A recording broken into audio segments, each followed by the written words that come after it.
Hello, and I pray that you've been experiencing the amazing blessings of our loving God. And this morning I am going to start where we've been starting for the last few lessons, and that's in Luke chapter 9, verse 23.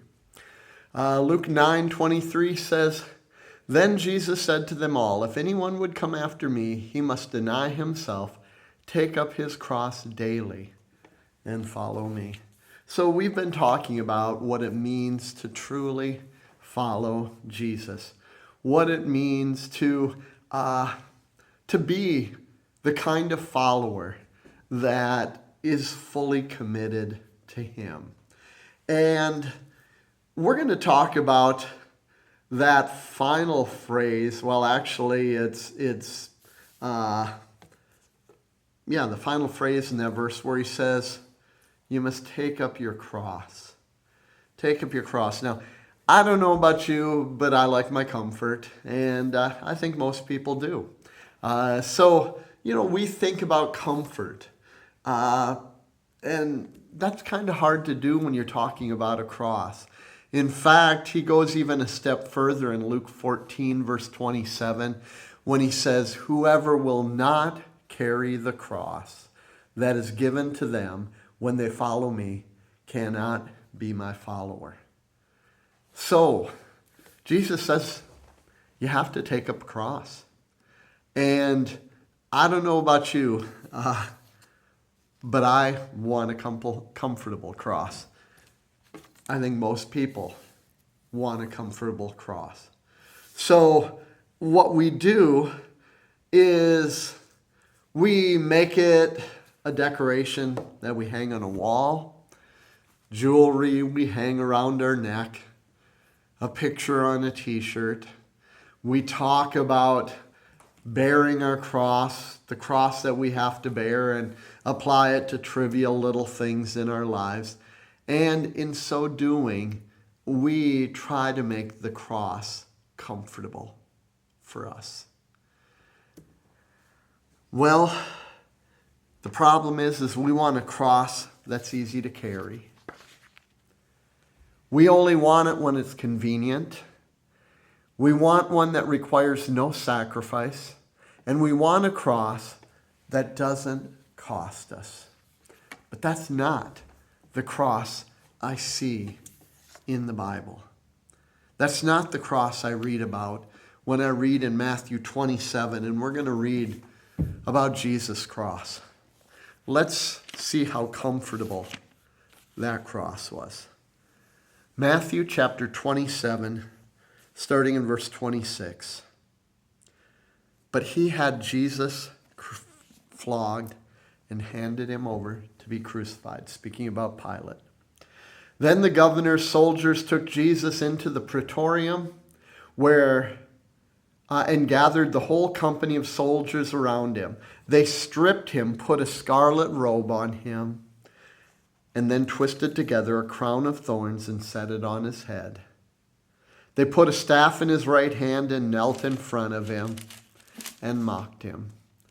'Hail, King of the Jews,' they said. They spit on him and took the staff and struck him on the head again and again. And after they had mocked him, they took off the robe and put on his own clothes on him, and they led him away to crucify him. And as they were going out, they met a man from Cyrene named Simon, and they forced him to carry the cross. They came to the place called Golgotha, which means the place of the skull. There they offered Jesus wine to drink mixed with gall, but after tasting it, he refused to drink it. When they had crucified him, they divided up his clothes by casting lots, and sitting down, they kept watch over him, there.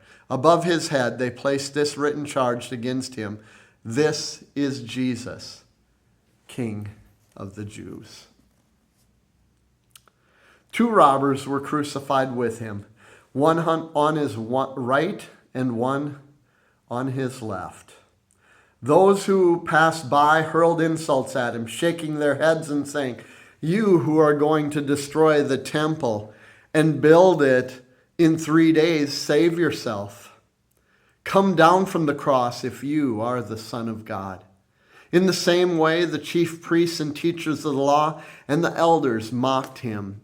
"He saved others," they said, "but he can't save himself. He's the King of Israel. Let him come down now from the cross, and we will believe in him."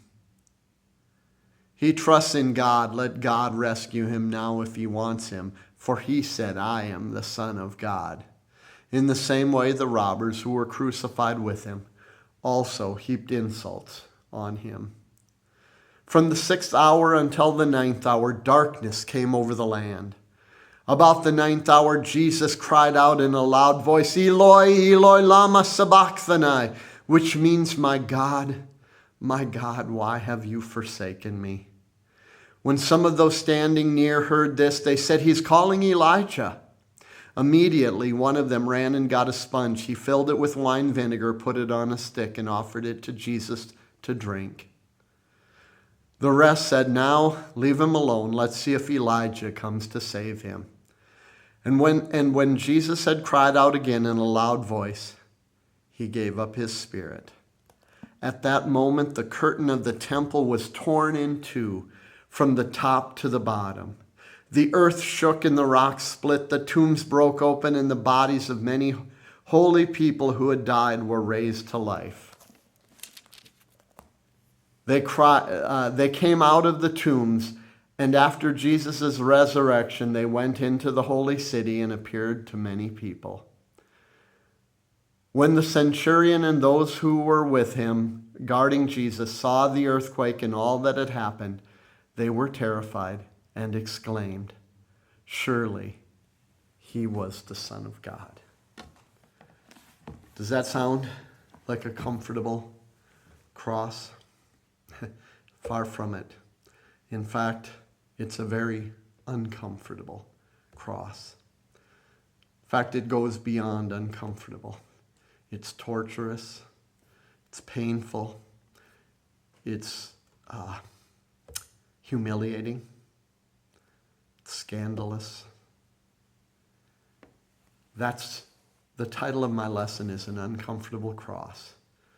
And Jesus has said we need to take up our cross. And it's not a comfortable cross. It's not jewelry. It's not something that is convenient. It's the opposite of that. And so, in this, we see an amazing thing happen. Because God took the scandal of the cross. Because that's what it was, a scandal. Let's look at a couple verses that bring out the scandal of the cross. First of all, Philippians chapter 2 and verse 8. It says, "Jesus humbled himself in obedience to God and died a criminal's death on a cross." It was a criminal's death. Crucifixion was not an upright way to die. It wasn't a way that you would want to die. It's not how you want to be remembered as someone being crucified. It's the equivalent of lethal injection, electric chair. It's a form of execution for criminals. And so Jesus, God sent his Son to die this scandalous way, a criminal's death, executed as a criminal, hanging on a cross. In fact, it goes even a step further. Galatians chapter 3 and verse 13, Paul says this to the church in Galatia: "Christ redeemed us from the curse of the law by becoming a curse for us. For it is written, cursed is everyone who is hung on a tree." Jesus died a criminal's death. By the law of God, it was a cursed death. A death on a tree. A death by hanging was a cursed death. And so in sending his son, God planned for him to die in this scandalous way as a criminal, cursed. And listen to what Paul says to the church in Corinth about preaching Jesus on the cross, about what Jesus, when he was crucified, the difficulty for people to accept that. In 1 Corinthians 1 and verse 23, it says, "So when we preach that Christ was crucified, the Jews are offended, and the Gentiles say, it's all nonsense." So here's the challenge of the uncomfortable cross. It is difficult to accept that our Savior, that the Son of God, died on a cross, but it's palatable. We see it as a martyr's death. We see it as this sacrifice that was made on our behalf. And so it becomes palatable. This scandalous, this criminal's death, this cursed death, this death that people look at in offense as nonsense, it becomes palatable as we look at this death of Jesus. But when Jesus takes it a step further and calls us to take up our own cross, and we need to remember, a cross for us is a symbol of the sacrifice of our Savior.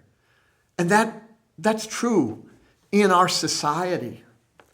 But you need to remember when the cross was first preached, it was not a symbol, a religious symbol. It was a scandalous symbol. It meant criminals. It meant cursed.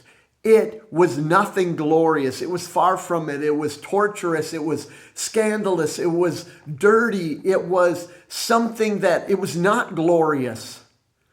And that was the message that the church had. That is the message the apostles took to the world and turned it upside down. It wasn't a message of this glorious symbol. A moment ago, we sang a song here, a song about the wondrous cross. It wasn't wondrous then. And when it was preached, it wasn't wondrous. It was difficult for people to accept. But here's what happened. God took that scandal of the cross and changed it into the cross of power. God took this thing that was meant to be torturous, this thing that was meant to be humiliating, to be scandalous, to be cursed for criminals. And he changed it into something of power. 1 Corinthians 1 and verse 18. Paul says the message about the cross doesn't make any sense to the lost people. But for those of us who are being saved, it is God's power at work when we receive the message of the cross, when we receive the sacrifice that was given at that cross, when we receive the Lord who became our Savior by dying on that cross. It becomes a powerful thing. It is a cross of power. It's God's power working.